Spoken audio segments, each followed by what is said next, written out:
Hey, Dr. Osborne here with Web Wellness University. And today I want to tackle a topic of great controversy. It's the symptoms of gluten sensitivity. Now, some doctors will say that gluten sensitivity doesn't even exist, even though in the medical literature we've created a brand new term, non-celiac gluten sensitivity, to distinguish it from celiac disease. But that point is beside. Let's talk about what are some of the different symptoms that you should suspect gluten sensitivity if you have.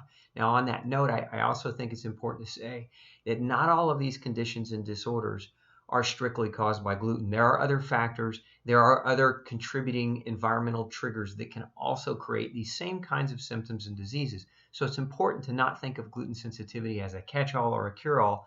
But again, what are some things that you should highly suspect being associated with gluten sensitivity? I like to break it down into 6 different categories. We've got musculoskeletal diseases, neurological diseases, skin disorders, digestive disorders, autoimmune disorders, and hormone dysfunction. So let's kind of go through those and let's talk about what you should be looking for. Number 1, the musculoskeletal disorders.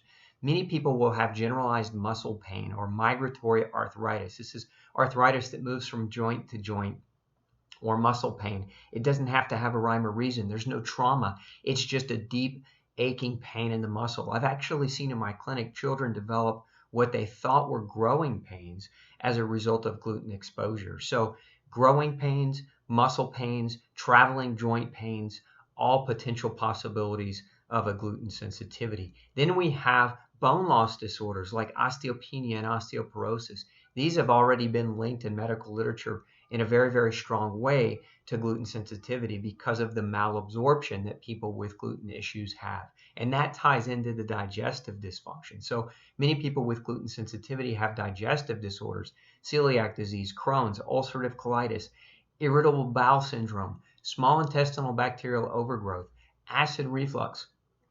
All of these conditions have been greatly linked to gluten sensitivity. There have been a number of studies showing that removing gluten helps ameliorate the symptoms of all of these different conditions. Now, one of the other big things that you want to understand about gluten sensitivity is it doesn't just affect the GI tract, it can also affect the organs that help the GI tract function, like the liver and the pancreas. See, the liver is responsible for secreting or helping to produce bile so that the gallbladder can secrete it. Now, bile is important because it helps us to absorb fats. So a lot of times people with liver problems that are linked to gluten sensitivity have fat malabsorption problems. So they become deficient in vitamin A and vitamin D and vitamin E and vitamin K and omega-3 fatty acids. And then there are those that have pancreatic inflammation as a result of gluten exposure. And so some of these individuals have severe digestive problems because the pancreas is responsible for helping secrete digestive enzymes and bicarbonate into the small intestine so that we can absorb and digest our food appropriately. So we end up with symptoms subsequently like acid reflux or irritation in the esophagus because we're not processing or digesting our food. Other symptoms associated with gluten sensitivity, not in the digestive category, but in the autoimmune category. So there are a number of different autoimmune conditions.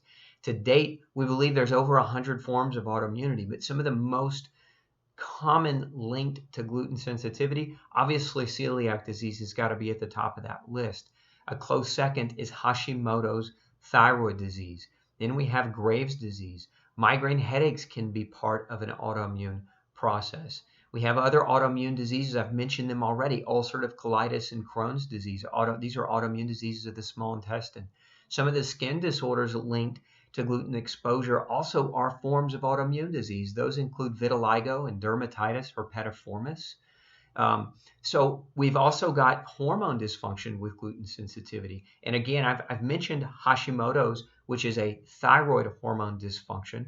But we also have diabetes. Diabetes as a whole, type 1 and type 2, have been linked to gluten exposure. And that's because gluten, not only can gluten contribute to and trigger an autoimmune response in the pancreas that leads to type 1 diabetes, but gluten in and of itself and some of the other compounds in grains can cause an excessive rise in blood sugar over time, leading to and contributing to type 2 diabetes. So we've also got other hormone dysfunctions that are linked to gluten exposure, like adrenal hormone dysfunction. Some women will develop estrogen dysfunction or progesterone dysfunction, polycystic ovarian syndrome, and premenstrual dysphoric disorder have been linked to gluten sensitivity or gluten exposure. So a lot of different conditions overall have been linked to gluten.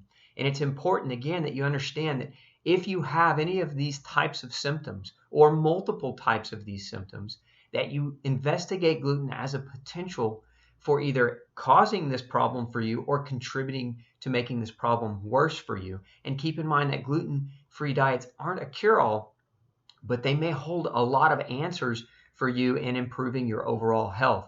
Now, if you suspect that you might be gluten sensitive, I want you to go down below. There's a link down below where you can take an easy free quiz, and it will give you a good idea of whether going on a gluten-free diet is going to be the right move for you. Again, this is Dr. Osborne with Web Wellness University. Have a great day.